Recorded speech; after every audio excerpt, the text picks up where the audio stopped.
Welcome, grab a popcorn, relax, you will enjoy this story, and please do not forget to subscribe to this channel. She was forced to give up the rich man to her younger sister and marry a poor village farmer instead. But on the day everything fell apart, the farmer they mocked turned out to be the richest man of all. If you love emotional stories filled with betrayal, family drama, shocking secrets, and sweet revenge, then you're in the right place. Please like this video, subscribe to the channel, and turn on the notification bell so you never miss another powerful story. Now sit back, grab your popcorn, and let's get into this unforgettable tale. Let's get into it. Before she died, Mrs. Obiora made two promises to her daughters. One daughter would marry into the Bello family, a rich and respected family in the city.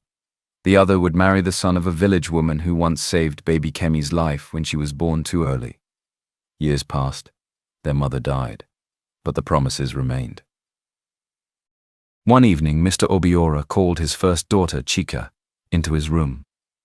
Chica was 26, quiet, kind, and used to swallowing pain without making noise.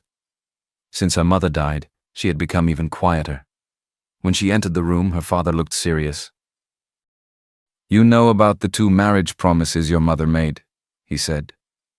"Yes, Daddy. I have decided. You will marry into the Bello family. Kemi will marry the village man." Chica looked at him in surprise, not because she cared about wealth, but because she knew Kemi would never accept it. Before she could speak, the door opened. Kemi walked in. Kemi was 24, beautiful, proud, and sharp-mouthed. She had the kind of presence that filled a room, and not always in a good way. "Why was Chica called alone?" she asked. Mr. Obiora looked at her. "You came at the right time. I was just explaining the marriage plans." Kemi folded her arms. "What plans?" "The Bello family will take Chica," he said. "You will marry the farmer." Kemi stared at him. Then she laughed. "You must be joking." "I am not." Her face changed at once. "There is no way," she said. "No way Chica will marry a rich man while I am sent to a village." Mr. Obiora frowned. "Mind your tone. How should I talk? You want to throw me into poverty and give Chica the better life." "This is not about a better life," he said. "That village promise was made because of you. You were the child that woman helped save. Your mother never forgot it." Kemi gave a bitter laugh. "So because one village woman helped me as a baby, I should now marry a poor farmer?" Mr. Obiora's face tightened. "Do not speak like that. And the Bello family is not as good as they look. There is trouble there." "What trouble?" "Enough trouble for me to say no." But Kemi was no longer listening. "All I know is that the Bellos are rich," she said. "They have class, comfort, and a name. Why should Chica get that while I go and suffer?" Chica finally spoke. "Kemi, Daddy is trying to explain." "Stay out of it," Kemi snapped. "You are already benefiting." Chica went quiet again.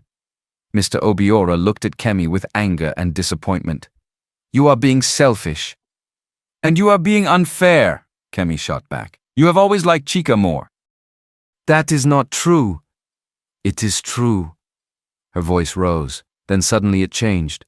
It became colder. "Maybe it is even better this way," she said. "What if the Bello family finds out Chica cannot have children? Will they still want her?" The room went silent. Chica felt the words hit her like a stone. Mr. Obiora stood up at once. "Kemi." But Kemi kept going. "You are all acting like I said something strange. It is the truth. She cannot give any man a child, so why are we pretending?" Chica looked at her slowly. The pain in her chest was old, but it still hurt every time somebody touched it. Years earlier, Kemi had fallen seriously ill as a teenager. There had been heavy bleeding and panic. Their mother was already dead and their father was away. Chica had been the one running around the hospital, begging doctors to save her sister. In the middle of that crisis, Chica ignored her own stomachache, which kept worsening. She had to use the little money available for Kemi's treatment, ignoring her own body completely. Then one afternoon it got worse, and then she collapsed. What followed damaged her body badly. After the treatment and the complications that came later, the doctors told her she would never have children. Kemi knew that. She also knew why. Still, she stood there and used it against her. Chica's voice was low when she spoke. You said that very easily. Kemi lifted her chin. Was it a lie? Mr. Obiora pointed at the door. Leave this room now. But Kemi did not move.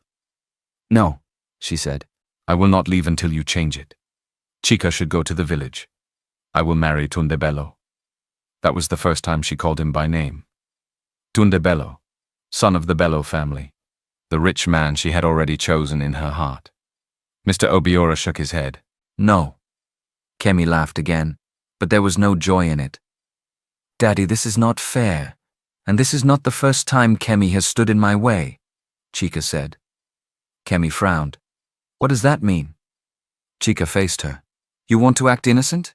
What about Femi in secondary school? Chika's face changed. Mr. Obiora looked confused. Who is Femi? Chika answered before Kemi could. A boy who liked me. Kemi said nothing. Chika looked straight at her. He used to wait for me after school. Then suddenly he stopped talking to me and started following you. Later I heard you told him I was proud and already seeing somebody else. Kemi shrugged. He liked class. I gave him only a better option. Chika let out a dry laugh. So it was true. Kemi folded her arms. That was long ago. Yes, Chika said. And now you are doing the same thing again. Mr. Obiora looked ashamed, but Kemi only grew more stubborn. If I want something, I take it, she said. That is how life works. Then before anybody could stop her, she grabbed a fruit knife from the tray on the small table beside their father's bed. Kemi, Chika shouted. Mr. Obiora froze. Put that down. Kemi's eyes were wet now, but her hand was steady. If I do not marry Tundebello, I will kill myself here, she said. I mean it. Stop this nonsense, her father said, but his voice had changed. I said I mean it, she cried. Choose Chika again and watch what happens. Chika took a careful step forward. Kemi, calm down. Don't come near me. Mr. Obiora lifted both hands. Put the knife down first. No, say it first. He looked at Kemi, then at Chika. And Chika already knew what would happen. He would give in. He always did. After a long moment, Mr. Obiora spoke. Fine, he said quietly. You will marry Tundebello. Kemi lowered the knife at once. Chika did not look at her father. She could not. Something inside her had gone cold. Then she lifted her head and looked at her sister. You win, she said. Kemi wiped her tears. As I should. Chika nodded once. Yes, as always. She drew in a breath. Go ahead and marry Tundebello. I will go to the village. Mr. Obiora looked at her with guilt. Chika. But she did not let him continue. She faced Kemi fully. This is not the first time you have taken what should have been mine. You did it before, you are doing it again, so take it. Kemi's lips curved with pride. Chika's eyes stayed on hers. But do not regret it later. Kemi laughed. I will never regret choosing wealth. Chika said nothing else. She turned and left the room. She packed quietly that night. No one helped her. No one truly apologized. By morning, she was ready to leave. When the car drove her out, she sat in silence the whole way. She was not just going to marry a stranger. She was being given away because her sister wanted more. After a long drive, the car stopped. The driver turned back. Madam, this is where I stop. The road ahead is too bad. Cars do not pass there. Chika looked outside. The path ahead was rough and narrow. For a moment, she just sat there. Then she came down. Her suitcase felt heavier than it should have. Her heart felt worse. As she stood by the road, a woman's voice called out, You must be Chika. She turned. The woman standing there was in her late 50s, simply dressed, with kind eyes and a calm face. I am Grace Eze, she said warmly. Obina's mother. You can call me Mama Grace. Chika greeted her softly. Mama Grace smiled.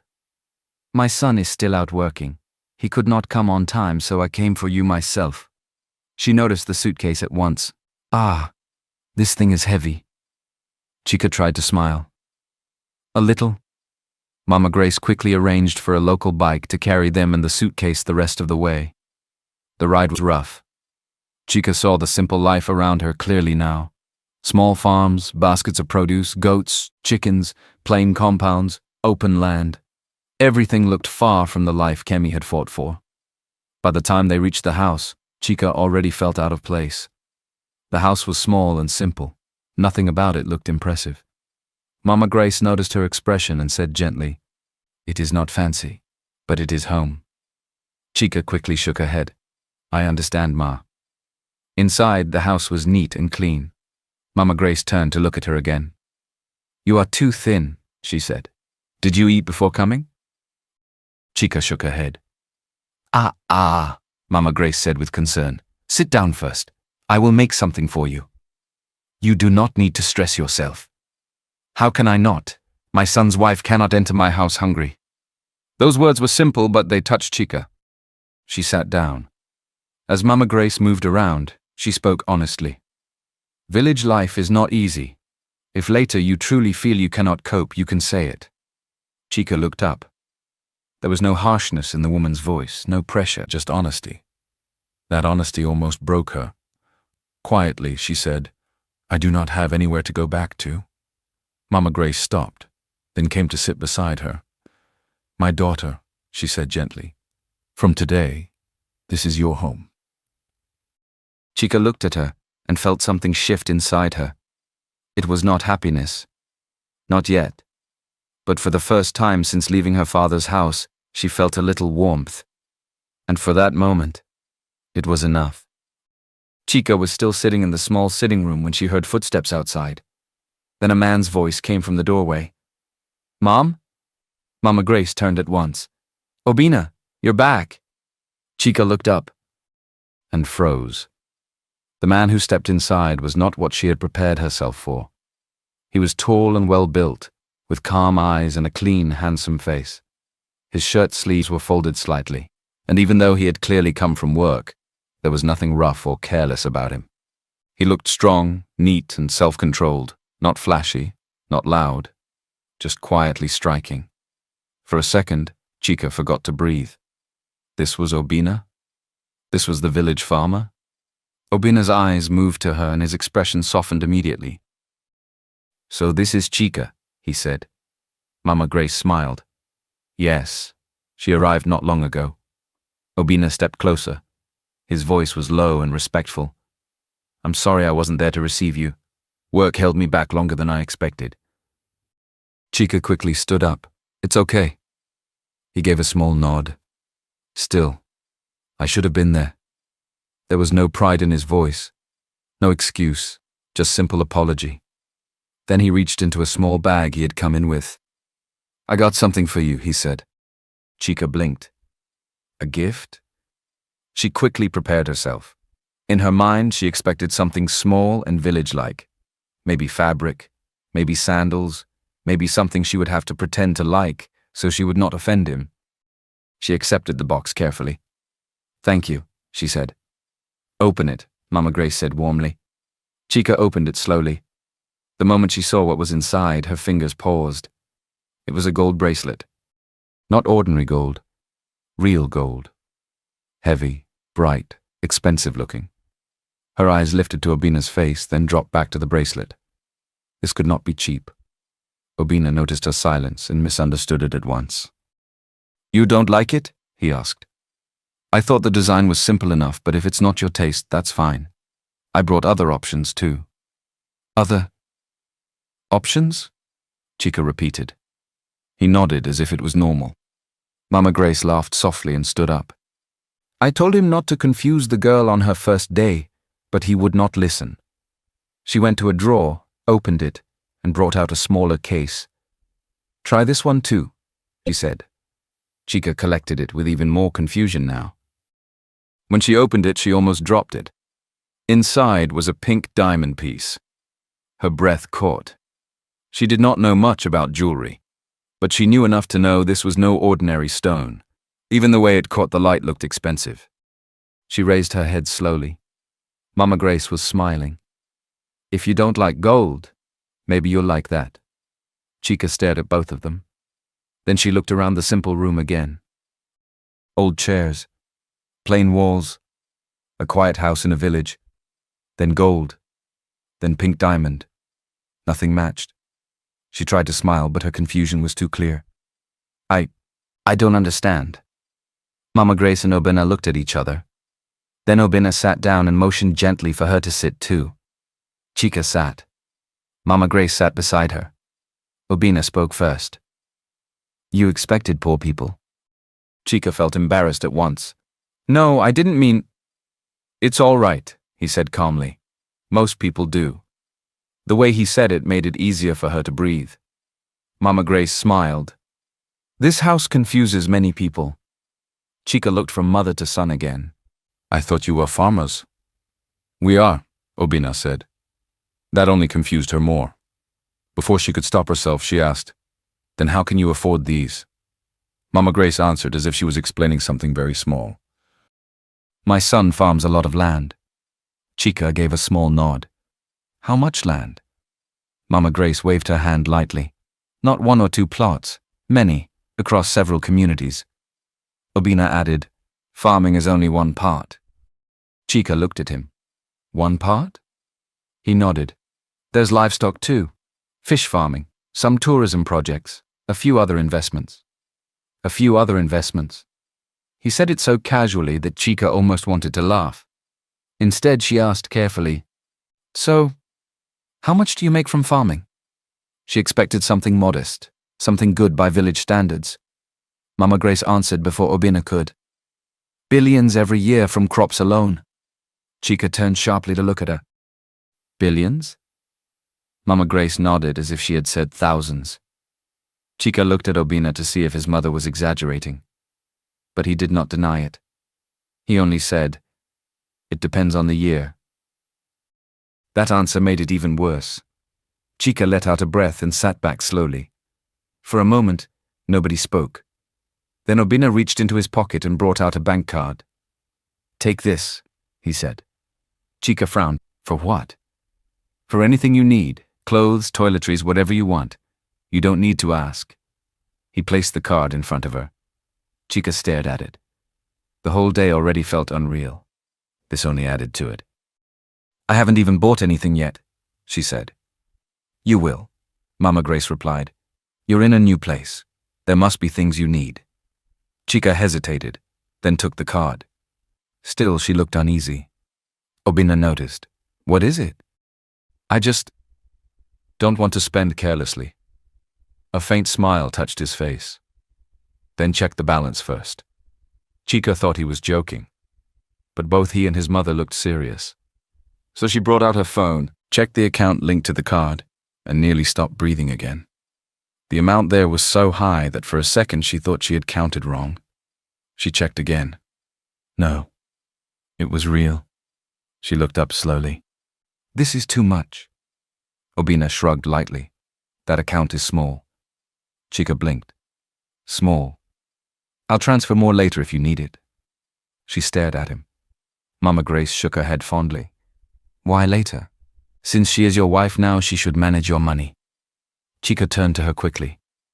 No, Ma, that's not necessary. It is necessary, Mama Grace said. That is how it should be. Obina nodded without even thinking about it. She's right. Then he added in the calmest voice, I'll give you my other cards too when I find them. Some are inside the house. I misplaced a few somewhere. Chica just looked at him. Misplaced a few somewhere. As if he had too many to keep count of. As if billions were normal. She held the card in one hand and suddenly felt very small in the middle of a situation she did not understand. At last, she asked the question that had been sitting in her chest. If you have this kind of money, why do you live here? The question was direct, but neither of them seemed offended. Obina leaned back slightly. My father built this house himself, he said. Every part of it meant something to him. After he died, my mother refused to leave. Mama Grace smiled sadly. Your father-in-law loved this house too much. I could not just walk away from it. Obina looked at his mother before speaking again. She doesn't want a new place. And I don't like leaving her here alone, so I stayed. There was no show in it, no attempt to look noble. Just truth. Chica looked around the house again, but this time differently. Not as a sign of poverty, as a sign of memory, as a sign of love. Obina continued, "If you want something else, I can build a new house nearby. Something bigger, something more comfortable." Chica looked at him. There it was again, that same simple tone, as if building a house was like offering someone a bottle of water. But what touched her was not the offer. It was the reason he had stayed. He was rich enough to live anywhere. He was powerful enough to build anything. Yet he remained in this old house because of his mother. That moved her more than the gold, more than the pink diamond, even more than the money. She shook her head gently. "There's no need." Obina studied her face, as if making sure she meant it. "You're sure?" Chica nodded. "Yes." Mama Grace smiled in quiet satisfaction. Something softened inside Chica then. This was the first time she looked at Obina and felt something deeper than surprise. Respect. Real respect.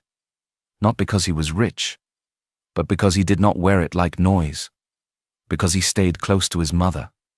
Because he had power and still spoke gently. For the first time since entering that house, Chica felt that maybe her life had not ended. Maybe it had only changed direction. Mama Grace stood up. "Let me go and bring food. The two of you can talk." She left them in the sitting room. For a brief moment, there was silence. Then Obina looked at Chica and said quietly, "You still look like you want to run." Chica looked down, embarrassed. He did not laugh at her. "I know today has been too much," he said. "You don't have to understand everything at once." She looked back at him slowly. His face was calm, his voice was calm too. And somehow that made it easier. "I just wasn't expecting any of this," she admitted. "I know." Another short silence passed. Then Chica looked at the bracelet again, then at him. "You really farm?" That finally made him smile. "Yes," he said, "I really do." The smile changed his face completely. Chica looked away too quickly. And for the first time, without forcing herself, she found a small smile rising on her own face too. That evening, after they ate, the quiet returned. Mama Grace showed Chica where she could freshen up and where her things had been kept. The house was still simple, but now Chica noticed the care in it. Everything was clean. Everything had its place. As night fell, a new worry entered her mind. Sleeping. She and Obina were married now, yes, but they were still strangers. She had only met him properly that day. The thought of sharing a room with him made her chest tighten. Not because he had done anything wrong, but because everything was happening too fast. Mama Grace went to her room after a while, leaving the two of them in the sitting room again. Chica sat with her hands on her lap, not sure how to bring the matter up. Obina noticed her uneasiness. "What is it?" he asked. Chica hesitated, then said quietly, "About tonight." He understood at once. His face softened. "I changed the bed sheets in my room for you," he said. "You can sleep there." Chica looked up quickly. He continued, "I'll stay somewhere else until our proper wedding. Maybe at my cousin's place or one of the other houses nearby. I don't want you to feel uncomfortable." For a moment, Chica just stared at him. "You would leave your room for me?" Obina looked surprised by the question. "Of course." She did not know what to say. That answer touched her more than she expected. In her father's house, so many things had been forced. People decided things for her and expected her to adjust. But here, this man she had known for only some hours was giving her space without making her beg for it. "Thank you," she said softly. He only nodded. "You should rest. Today was long." A little later, Mama Grace came out again and heard the arrangement. At once, she frowned. "Which cousin's place?" she asked. Obina answered calmly. "I said I'll stay there tonight." "At this hour?" she said. "And you want to start knocking on somebody's door in the middle of the night?" "It's fine." "It is not fine." Obina tried to explain, but Mama Grace did not listen. The night had grown darker already, and one of the side roads had become muddy after a short evening rain. She refused to let her son go wandering around because of sleeping arrangements. In the end, after too much back and forth, she solved it in her own way. "You two will use the room," she said firmly. "It is your room. The bed is big enough. Nobody will die." Chica nearly choked. Obina looked helpless for the first time. "Mom." But Mama Grace had already turned away. "I am going to sleep. Figure it out like adults." She left them there. For a few seconds, neither of them spoke. Then Chica looked down, trying not to laugh from pure embarrassment. Obina rubbed the back of his neck. "I'm sorry." That made her laugh a little. "No, it's not your fault." He looked at her, and a faint smile touched his lips too. The tension eased a little. When they finally entered the room, Chica's heart began beating fast again. The room was neat and simple, just like the rest of the house. The bed was indeed wide enough for two people, but that did not stop the awkwardness. Obina stopped near the door and said, "You can take the inner side. I'll stay at the edge." Chica nodded quickly. He picked a pillow and placed it between them once they settled. That almost made her smile again. "You don't trust yourself?" she asked before she could stop herself. The words slipped out so suddenly that she turned red at once. Obina looked at her. Then he gave a quiet laugh. "I trust myself," he said. "I just don't want you to think I'm trying anything." Chica turned to face the ceiling. "I didn't say you were." "No," he agreed. "But I know we just met." Silence followed for a moment. Then he added in a lower voice, "And you are not exactly easy to ignore." Chica turned her head sharply toward him. Obina was looking straight ahead now, as if he had not meant to say it out loud. She felt heat rise to her face. He cleared his throat. "I mean, you're very beautiful, so I'd rather be careful." Chica did not know whether to hide her face or laugh. In all the confusion of the last 2 days, nobody had said anything gentle enough to make her shy. It had been pain, pressure, arguments, and change. Now this quiet man beside her was suddenly making her feel aware of herself in a different way. She spoke after a while, still facing away. "At least you're honest." That made him smile in the dark. "Yes," he said. "I try to be." They lay quietly again. The room was still. After some minutes, Obina spoke. "You don't have to be afraid of me, Chica." The words were simple, but they entered her softly. "I'm not afraid," she replied. He was quiet for a moment, then asked, "Then what are you?" Chica thought about it. "Tired," she said at last. Confused, a little ashamed too. "Ashamed of what?" She swallowed. "Everything happened in a bad way. It's like I was pushed from one life into another." Obina turned slightly toward her, though he still kept his distance. "You were not the one who did anything wrong." She let out a faint breath. "It doesn't always feel like that." He did not rush to answer.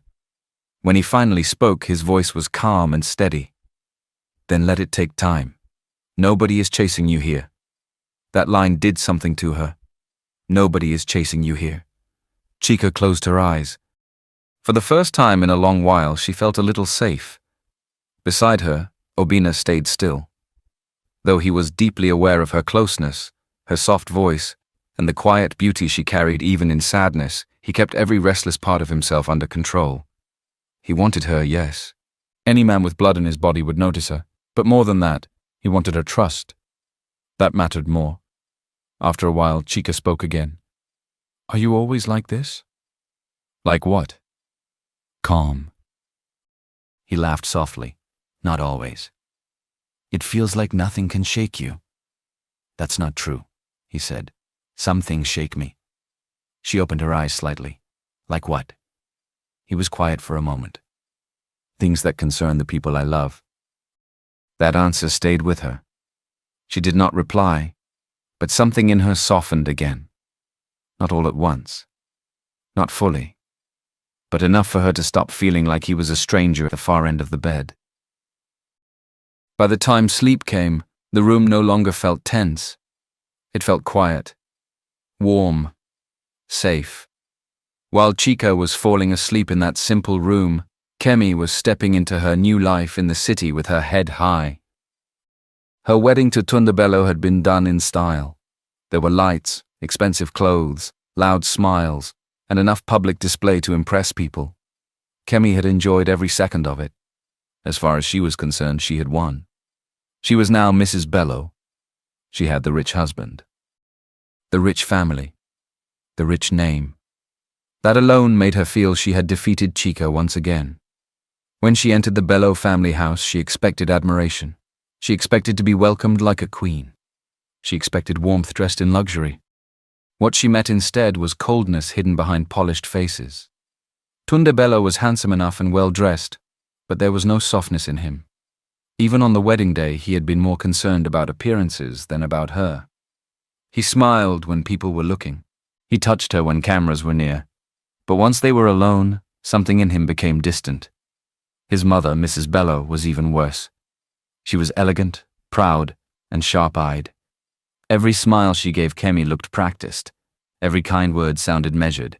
She acted warm, but her eyes were always calculating. The house itself was beautiful, yes, but the air inside it was not peaceful. Servants moved carefully. Conversations lowered when Kemi entered. People smiled too quickly and meant too little. By the second day, Kemi already started noticing cracks. Bills were being discussed in hushed voices. One staff member was dismissed after speaking too freely on the phone. Tunde kept getting tense calls he did not explain. His mother kept asking indirect questions about the Obiora family property, land documents, and available funds. Kemi was not foolish. She quickly understood that something was wrong. One evening she confronted Tunde in their room. "You said everything was fine," she said. "Why does your mother keep asking about my father's assets?" Tunde, who was loosening his tie, barely looked at her. "She's only trying to understand the family she married into." Kemi narrowed her eyes. "Don't play with me." He turned then, but there was irritation in his face, not love. "No one is playing with you." Kemi folded her arms. "Then why does it feel like everyone in this house is pretending?" Tunde gave a short laugh. "Because everyone is pretending." That answer hit her harder than she expected. She stared at him. He walked to the small bar in the room, poured himself a drink, and took a slow sip. "You wanted this life badly," he said. "Now you have it." Kemi did not like his tone. "What is that supposed to mean?" "It means exactly what it sounds like." She stepped closer. "Are you saying you didn't want this marriage?" Tunde looked at her over the glass. "I'm saying marriage is not always about love." Kemi's face changed. For the first time, the truth stood before her without decoration. This marriage was a transaction. Status for status. Need for need. And somewhere inside, all of it was greed. Downstairs, Mrs. Bello was no better. She treated workers with cold superiority, and Kemi fit into that environment easily. She insulted a maid for bringing her tea late. She complained about the accent of one driver. She mocked one cleaner's shoes and said some people should never be allowed inside beautiful houses. Instead of correcting her, Mrs. Bello encouraged it in small ways. The family might be sinking, but they still liked acting above others. And Kemi liked joining them. Still, the admiration she expected never came. Nobody in that house truly respected her. They only watched her, measured her, waited to see what she could bring. By the end of her first few days, Kemi began to understand that money alone did not make a home warm. The Bello family had style, but not peace. They had class, but not kindness. They had expensive things, but their hearts were dry. And Tunde, the man she had fought so hard to marry, was not gentle at all. He was not cruel in the loud way. He was worse. He was cold. When she spoke, he listened only halfway. When she complained, he brushed it aside. When she tried to draw close, he responded only when it suited him. There was no tenderness in him, no patience, no real care. That marriage had entered trouble before it had even settled. But Kemi was too proud to admit it. So she kept dressing well, kept speaking sharply, kept carrying wealth like a weapon. If the house was fake, she would be fake with them too. If love was missing, she would replace it with pride. Still, late at night, when the house went quiet and Tunde turned his back to her in bed, one thought began to trouble her. What if her father had been right? And far away from the city, in a small room with a simple bed and one pillow placed between two careful bodies, Chika slept more peacefully than Kemi expected possible. The days that followed were quiet, but that peace did not last. About a week later, news came that Tunde and Kemi would be coming to the ancestral village for his maternal grandfather's one-year remembrance. The moment Chika heard it, her chest tightened. She hoped they would not meet, but the village was too small for that. That afternoon, Chika followed Mama Grace to the market area to get a few things for the house. People greeted Mama Grace warmly. Some smiled at Chika too. Then a dark SUV stopped by the roadside. Kemi stepped down first, dressed richly and carrying herself like someone too important for the place. Tunde came down after her, neat and proud as always. For 1 second, Kemi's eyes met Chika's. Then she looked away and said loudly to Tunde, "So this is the place? No wonder the roads are terrible. How do people even live here?" Tunde looked around with a dry smile. "They manage." Kemi wrinkled her nose. "Everything here looks backward." Some people nearby heard her. The mood changed at once. Mama Grace spoke calmly. "My daughter, not liking a place is different from insulting it." Kemi looked at her and gave a small, mocking laugh. "And who are you?" "I'm Obina's mother," Mama Grace said. "Oh," Kemi replied, "so you're the farmer's mother." Chika tightened her grip on the basket in her hand. Tunda finally looked at Chika. "So you really stayed?" Kemi turned to her sister and smiled without warmth. "Of course she stayed. Where else would she go?" Mama Grace frowned. "You should speak with more respect." Kemi's face hardened. "Respect? For what? Village people who think suffering is a way of life?" That was enough. Chika stepped forward. "Kemi." Her sister turned. "Now you want to answer me?" "You came for family rights," Chika said, "not to insult people." Kemi laughed. "Look at you. A few days here and you already sound like them." Mama Grace placed a hand on Chika's arm, trying to calm her, but Kemi had no intention of stopping. She insulted the villagers again. She called them backward. She said money was what separated people who mattered from people who did not. Tunde did not stop her. When it suited him, he added his own cold words. Then Kemi said she wanted to see the kind of place Chika was now living in. Before anyone could stop her, she began walking toward the house with Tunde behind her. By the time Chika and Mama Grace got there, Kemi had already entered the compound and was laughing. "This is it?" she asked. "This is where you now live?" The house was simple, clean, and quiet, but Kemi looked around as if it were a joke. "So this is the life you chose," she said mockingly. "I didn't choose it," Chika said. "You forced it." Kemi shrugged. "And I did you a favor." Mama Grace stepped in. "Enough. You have insulted this village, this house, and the people in it." Kemi turned to her. "Please don't speak to me like we are equals." The words were so harsh that even Tunde glanced at her. Chika's face changed. "Watch how you speak to her." "Or what?" Kemi asked. "You will defend your poor new family?" Then her eyes fell on the pink diamond piece lying in its case on the side table. Chika had been trying it earlier. Kemi moved toward it, opened the case, and froze. The moment she saw it clearly, her face changed from surprise to suspicion. She turned sharply to Chika. "You stole this." Chika stared at her. "What?" "This belongs to Daddy's house, doesn't it?" Kemi said. "How else would people like this afford something like this?" Mama Grace was offended at once. "That belongs to Chika. It was given to her here." Kemi laughed in disbelief. "Given by who? That farmer?" Tunde came closer and looked at the diamond too. Even he could see it was expensive. Kemi reached for it. Chika moved quickly and caught her wrist. "Don't touch what is mine." Kemi looked shocked. "You are holding me." "Yes," Chika said, "because you are crossing the line." Tunde stepped in. "Leave my wife." Mama Grace moved too. Then tell your wife to stop behaving like a thief. That made everything worse. Voices rose. Neighbors stopped outside. People gathered near the gate. Kemi shouted that Chica had stolen the diamond. She said poor people were pretending to own what they could never afford. Chica finally snapped and told her she was the one disgracing herself. The argument had turned fully public by the time Obina returned. He entered the compound, took one look at the room, and understood that something was wrong. He did not shout. He first looked at Chica. "Are you all right?" She nodded, though her face was still tense. Then he turned to his mother. Mama Grace told him plainly what had happened.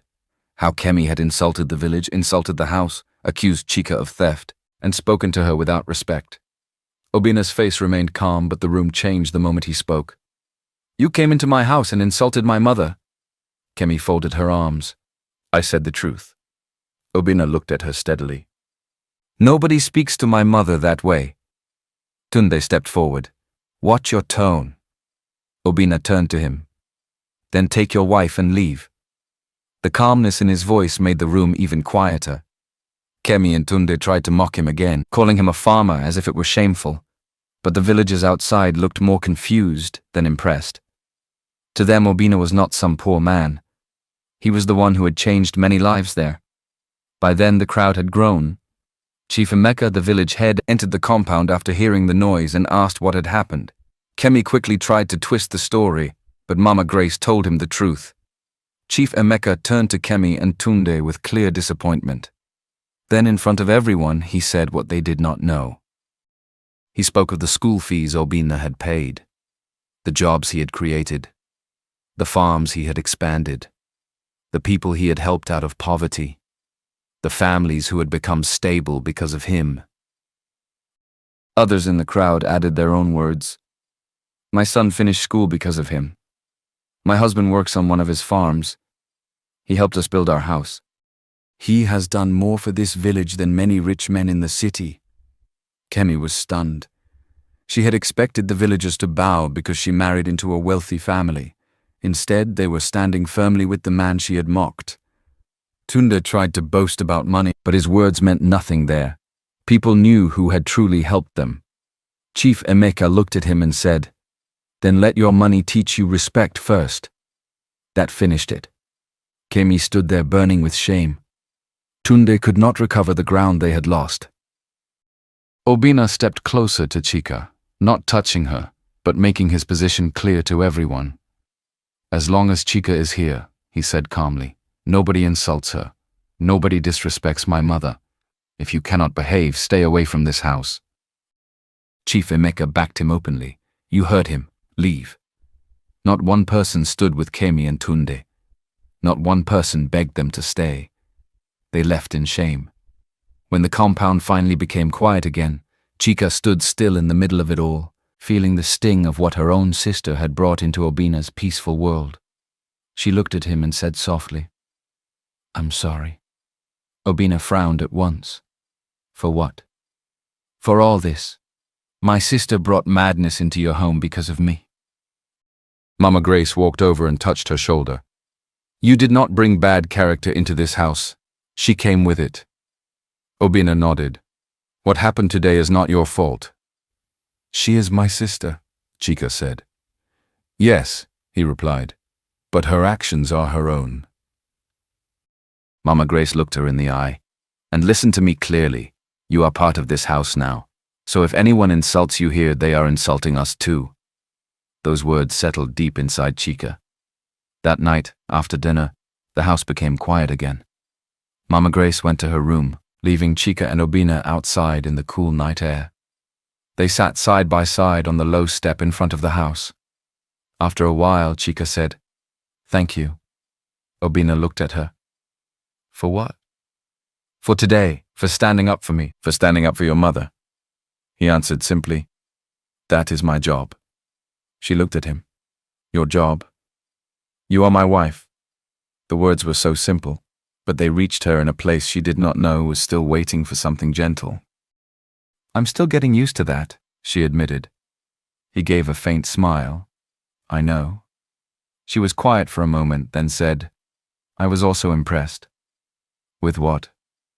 The way you handled them. You didn't shout. But when you entered, everything changed. He looked ahead. I was angry. I know. If I had spoken the way I wanted to, it would have become uglier. That honesty made her smile. The silence between them softened. After some time, Obina said quietly, "You don't have to be afraid here." Chica looked down at her hands. "With some people, love always feels like a condition." He turned slightly toward her. "And with me?" She was quiet for a moment. Then she answered honestly, "With you it doesn't." The words stayed between them. He wanted her. That was true. He noticed her softness, her beauty, the way she spoke gently even after carrying so much pain, but he still held himself back. He wanted her trust first. He wanted her ready, not pressured. After a while, he said in a low voice, "You are very beautiful." Chica's face warmed at once. Nobody had ever said it to her like that. Not to flatter her, not to gain something, just because they meant it. Her voice came out soft. "You really say what is on your mind." "With you, yes." They sat there quietly after that, closer in heart than before. That night, when they lay down, the room no longer felt tense. There was still shyness, but there was trust too. And for Chica, that mattered deeply. In her father's house, care had always come with conditions. With Obina, she was beginning to know a different kind of love, the kind that protected instead of wounded. The next morning, another matter came up. Chief Emeka's back, which had been troubling him since the earlier struggle, became worse. By the time word reached Obina, the old man was in serious pain and had to be carried toward where a vehicle could reach. Chica watched the effort with a heavy heart. The road into the village was too bad. If something worse happened at night or during rain, help would come too late. That evening, she sat with Obina and said, "This road is a real problem." He looked at her. "I know." "No," she said softly. "I mean someone could die because help cannot get here fast enough." He was quiet for a moment, then nodded. "Can we do something about it?" she asked. A small smile touched his face. "I was already thinking about it." So they decided together to fund a proper road for the village. The villagers were touched, but many protested. They said Obina had already done too much over the years. He had paid school fees, created jobs, helped families, and improved farming in the community. Still, he and Chica insisted. For Chica, this mattered deeply. For the first time in her life, she was part of something that helped people instead of feeding selfishness. Work started fast. Real workers came. Real machines came. Good materials came. This was not empty talk. It was serious work backed by real money. Soon, news reached the city. Kemi heard that Chica and Obina were fixing the road. At once, envy rose in her chest again. She had hoped the village would remember her wealth and forget the shame of that day. Instead, Chica and Obina were becoming even more respected. She told Tunde. At first, he did not care much, but when she explained how quickly the work was moving and how expensive it looked, his attention sharpened. Kemi paced the room. "It doesn't make sense. Gold, diamonds, cards loaded with money. Now a road project? How can a poor farmer afford all this?" Tunde said nothing. That silence only strengthened her suspicion. "He must be stealing," she said. "He has to be. He has brainwashed those villagers, and now he is using stolen money to act like some hero." Then another thought entered her mind. "What if we fund the road first?" she said suddenly. "If we do it, they will stop praising them and start praising us." But the truth was simple. They could not match what was already happening. Before they could make any move, Obina had gone too far ahead. Construction was already strong, fast, and well-funded. When Kemi and Tunde drove past to see it for themselves, they were stunned. Workers were everywhere. The road was already taking shape. The quality was obvious. Kemi stood there staring. "This is impossible." Tunde's face was tight. "No, it's happening." "With what money?" she snapped. He did not answer, because he was asking himself the same question. And the worst part was that nothing about the project looked fake. No noise. No delay. No half work. Just results. Kemi's envy deepened into something darker. Hatred. Suspicion.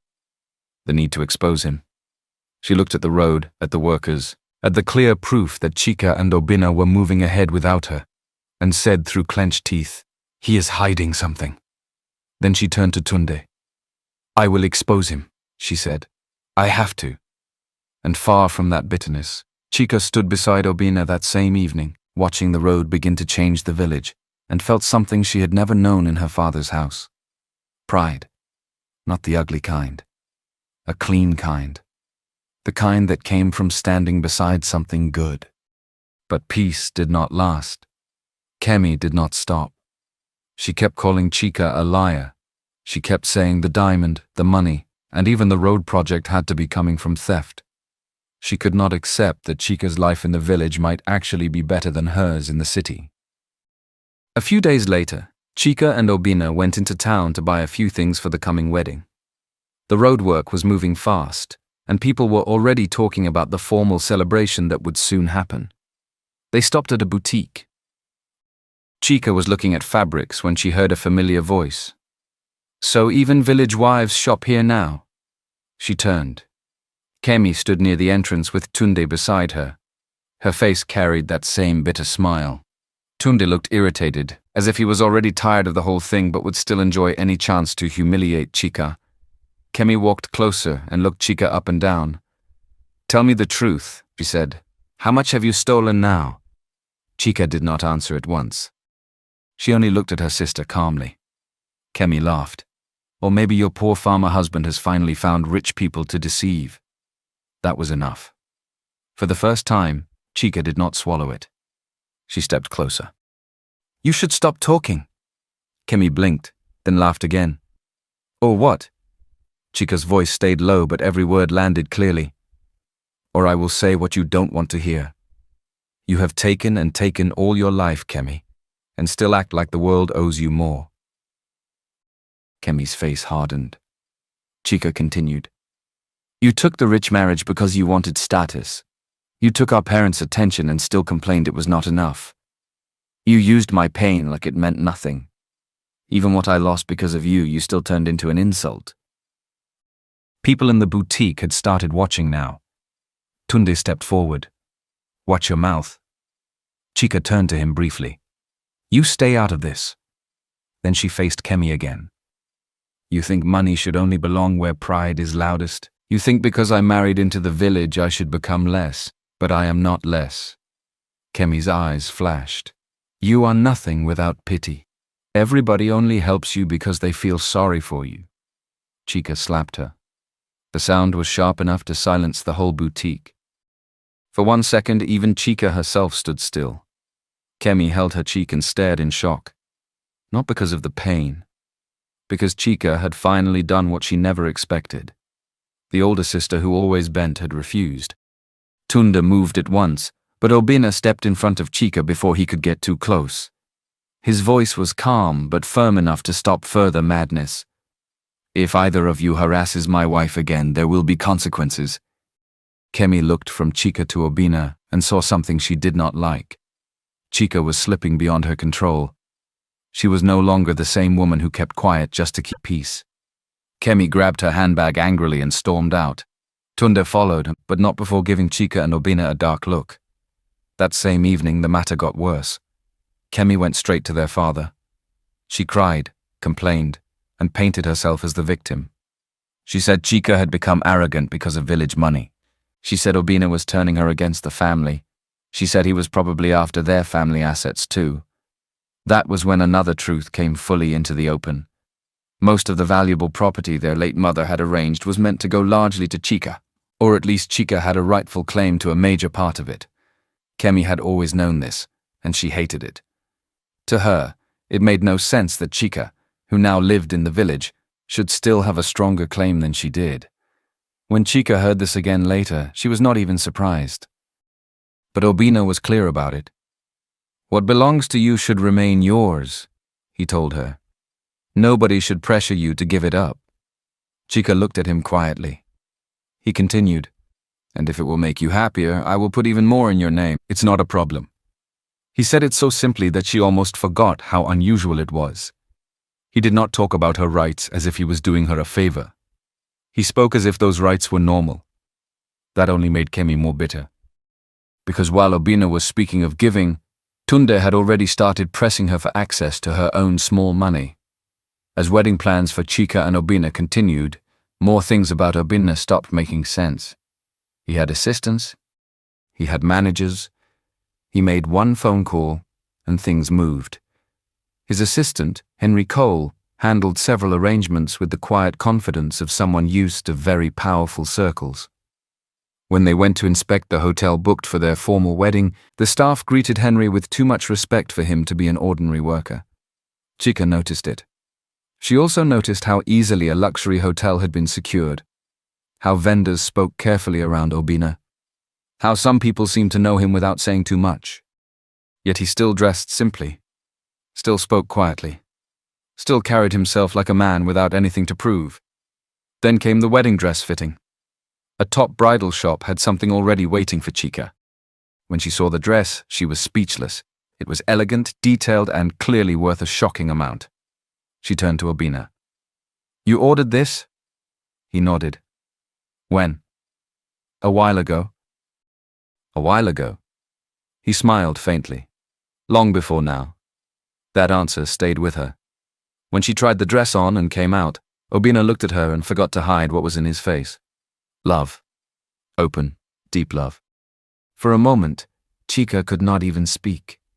A simple farmer, even a rich one, should not have had this level of influence. Something about Obina was still hidden.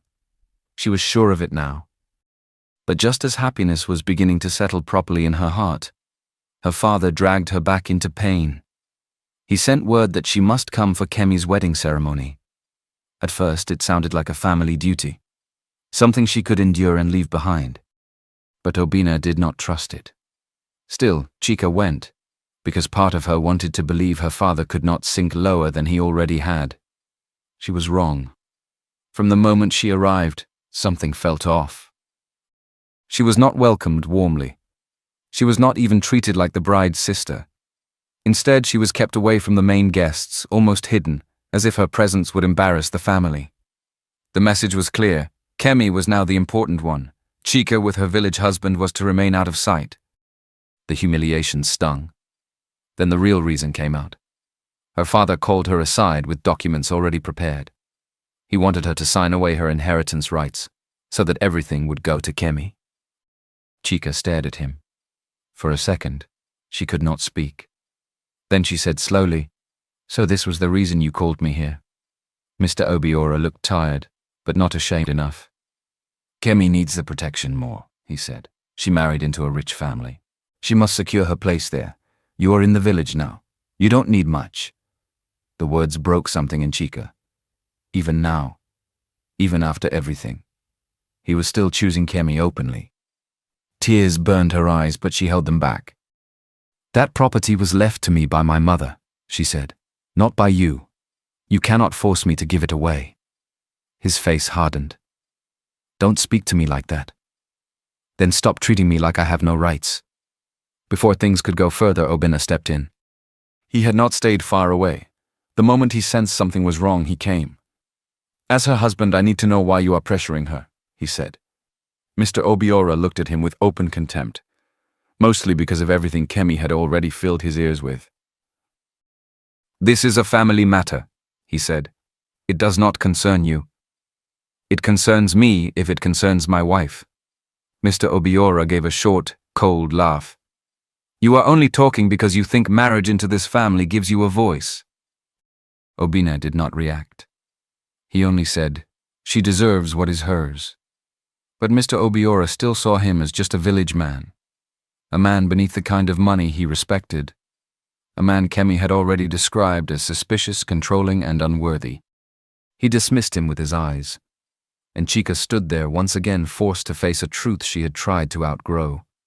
Her father could see her pain clearly and still choose Kemi. For a long moment, Chika said nothing. Then, under pressure, hurt, and deep disappointment, she collected the pen and signed the papers. Her hand shook, but she signed. When she finished, She placed the pen down and looked first at her father, then at Kemi. Her voice was calm, but final. "From today, act as if you never had me." The room went still. Kemi blinked. Mr. Obiora frowned. "Chika." "No," she said. "I am done. I have given, kept quiet, forgiven, and endured for too long. From today you have only Kemi. Let it stay that way." She turned to her sister. "You wanted everything. Take it." Then she faced her father again. "But do not ever ask me for anything again." She turned and walked out before either of them could stop her. Obina followed her at once. By the time they got into the car, Chika was no longer holding herself together. The tears came hard and quietly. She turned her face away, ashamed to cry, but Obina said nothing foolish. He only stayed close. When they got home, Mama Grace saw Chika's face and understood at once that something terrible had happened. She did not ask questions first. She opened her arms. Chika went into them like a child who had been holding pain too long. Mama Grace held her tightly. "It is enough. You're home now." That word again. Home.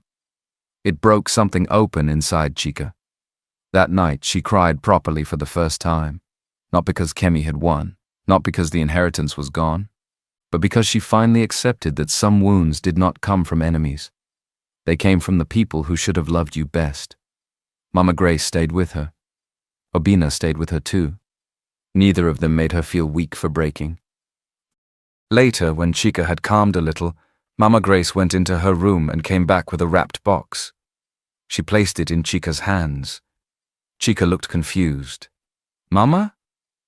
"Open it." Inside was an old but stunning family heirloom. It was worth a great deal, and Chika could tell immediately that it was not something given lightly. "I can't take this," she said quickly. Mama Grace held her hand. "You can." "No, Mama, this is too much." Mama Grace shook her head. "You are not just my daughter-in-law. You are my daughter. This house is yours too. You are loved here. You are safe here." Chika looked at her, then at Obina, and something settled in her heart. Blood had failed her. Love had built her a new family. That truth healed her more than money ever could. But while Chika was finding peace, Kemi's victory had already started rotting. Tunde and his family needed money badly. Their polished image was becoming harder to maintain. Tunde started pressing Kemi more openly now. One day it was for business. Another day it was for image. Another day it was for an urgent investment. He lied when necessary. He flattered her when necessary. He promised repayment when necessary. But inside, he had already made up his mind. Use her first. Drop her later. Kemi, still desperate to remain Mrs. Bello at all costs, kept giving in. She released money bit by bit. She defended Tunde when others questioned him. She told herself it was temporary. But the truth would not stay hidden forever. The Bello family was sinking. Tunde's image was cracking. His confidence had become forced. His money no longer matched his mouth. At the same time, talk of a huge wedding was spreading across the city. A mysterious and extremely wealthy man was finally getting married. Very few people had seen him openly. Many knew his investments. Many knew his power. But few knew the face behind the name. Naturally, high society was restless. People were talking, guessing, trying to get invited. Tunde heard the talk and immediately wanted in. If he could connect himself to that powerful man, maybe the Bello family could recover. Kemi wanted the same thing for different reasons. She wanted to be seen again. She wanted status. She wanted people to stop whispering. Neither of them knew the truth. Meanwhile, Chika's own wedding day was drawing close. Even after everything, she still found herself nervous. At times, she would sit quietly and wonder if she truly deserved a love this steady. A man like Obina still felt bigger than what she understood, not just because of money, but because of the way he loved without making it heavy. On the morning of the wedding, she was still sitting with those thoughts when Obina entered in full formal wear. For a second, Chika forgot where she was. He looked elegant, powerful, and almost completely different from the simple farmer she had first met. Yet he was still the same warm man, the same calm eyes, the same quiet way of speaking. He smiled when he saw her expression. "What is it?" Chica shook her head slowly. "You look..." He waited. She smiled shyly. "Too good." He laughed softly.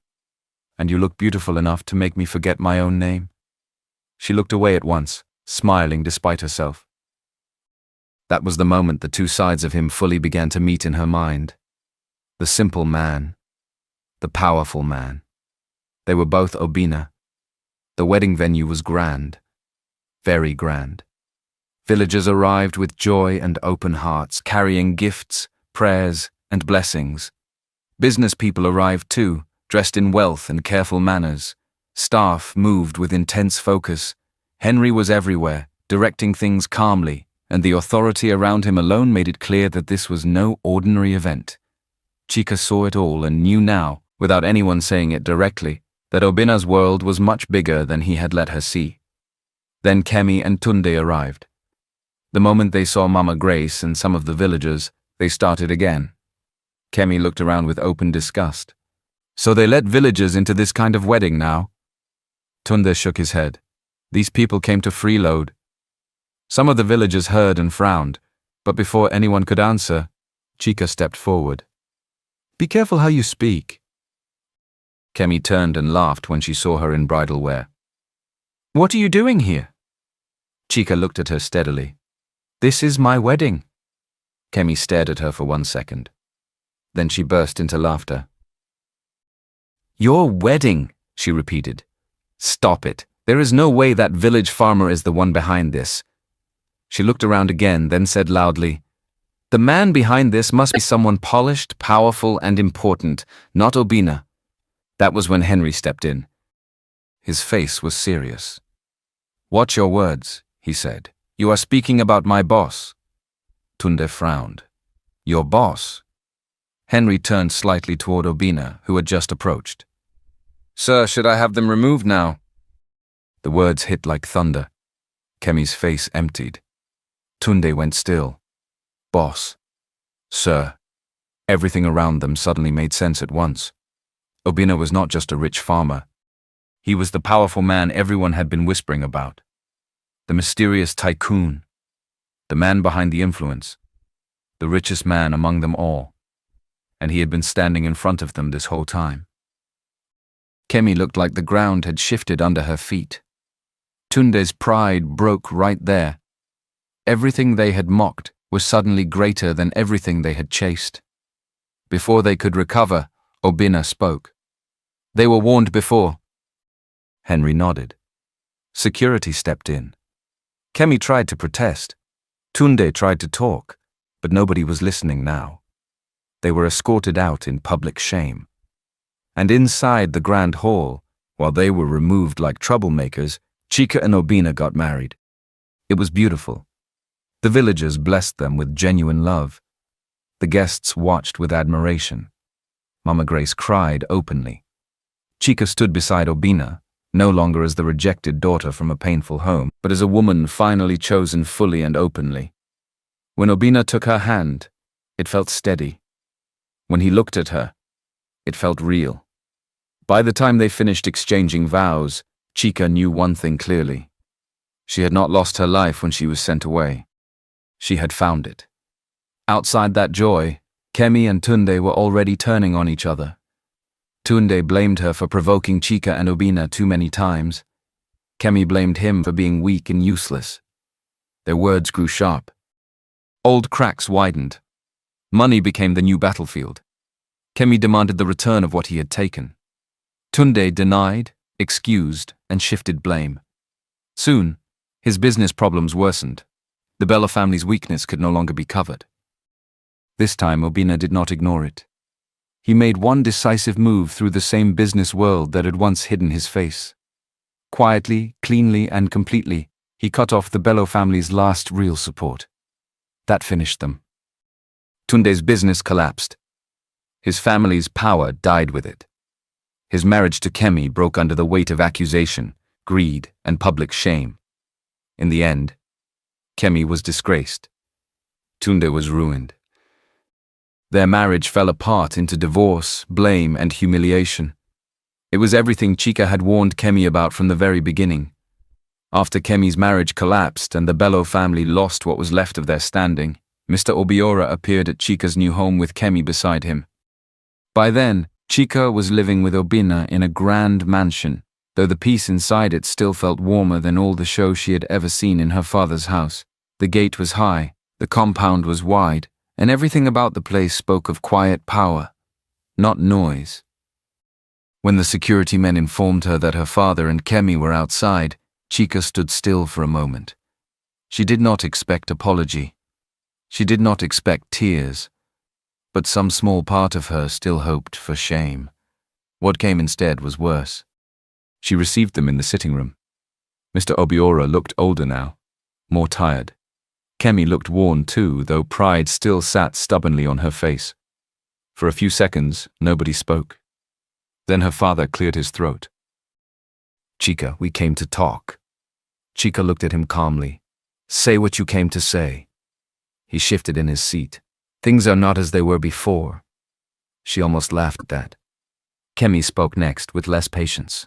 "We need help." There it was. No apology. No regret. No real repentance.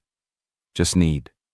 Chika looked from one face to the other and felt something surprising inside herself. Not pain. Distance. She folded her hands in her lap. "I thought we already settled this.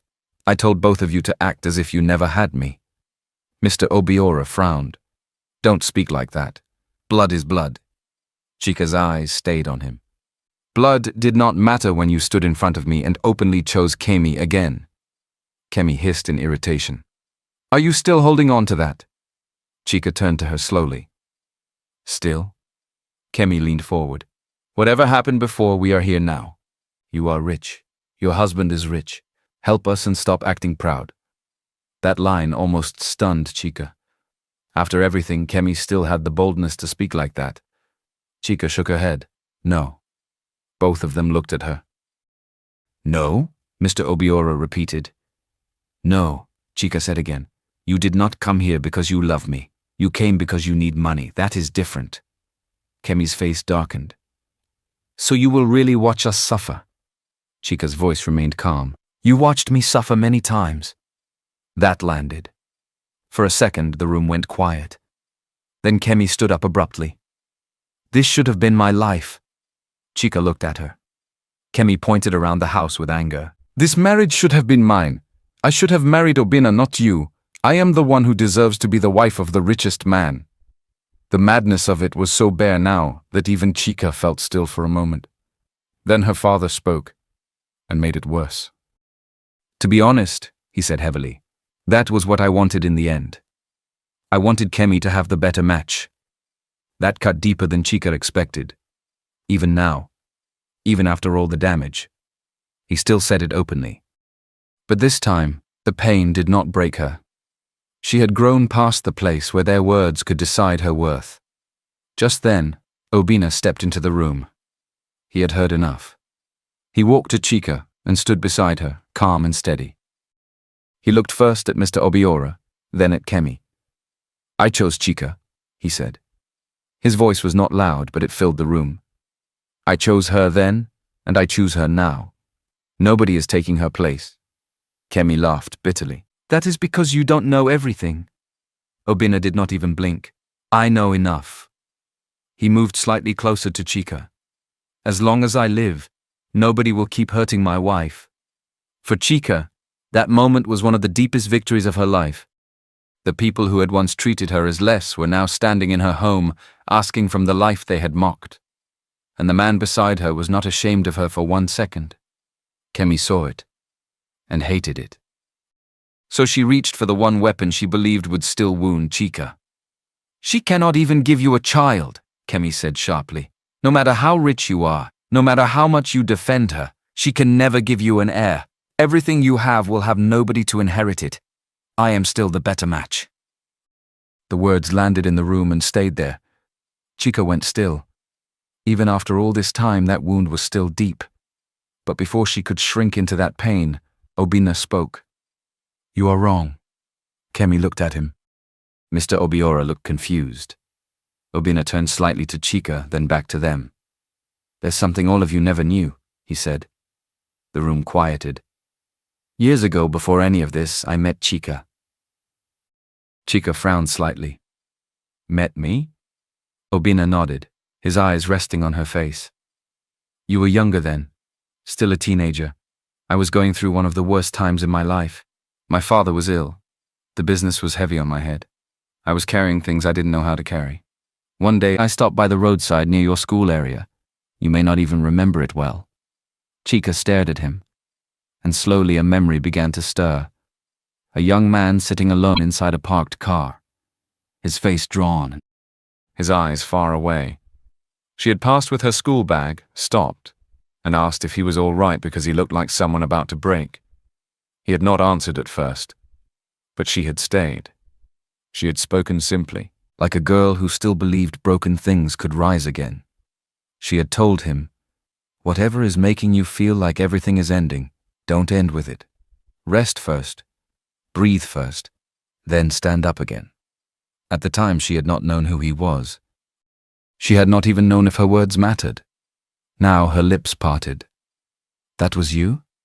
Obina smiled softly. "Yes." Kemi and her father watched in silence. Obina continued, "You had no reason to stay. You did not know me, but you stayed.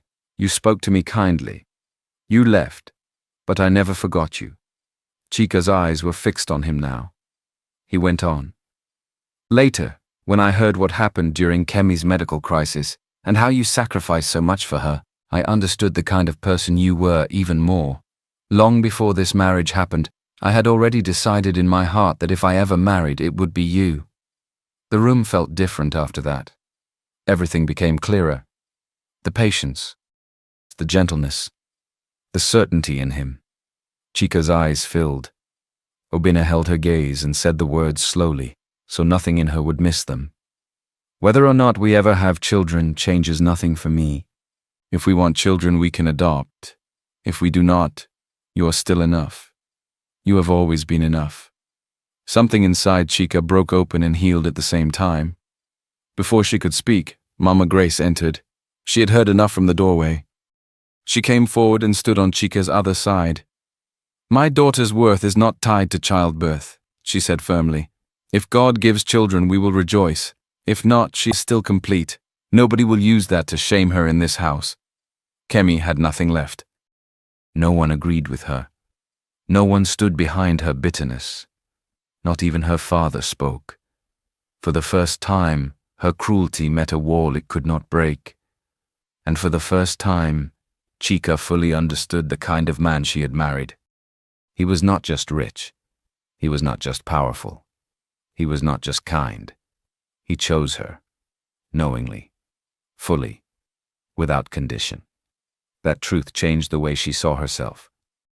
She was no longer the rejected daughter sent away to make room for someone else. She was a woman genuinely loved. At last, Obina looked toward the door. "You should leave." Mr. Obiora rose slowly. Kemi stayed seated for a second longer, stunned, angry, empty. But there was nothing left to say. No power left. No delusion left that anyone would support. They left that house smaller than they had entered it. And when the door closed behind them, Chica let out a breath that felt years old. That night, she and Obina sat quietly together in their room. No heavy speech. No performance. Just peace. After a while, Chica turned to him and said softly, "My love." He looked at her at once. It was the first time she had called him that with full warmth, with no shyness hiding inside it. His face changed immediately. There was joy there. Deep joy. He moved closer and touched her face gently, like he was still careful with something precious. "Say it again," he said quietly. Chica smiled through tears. "My love."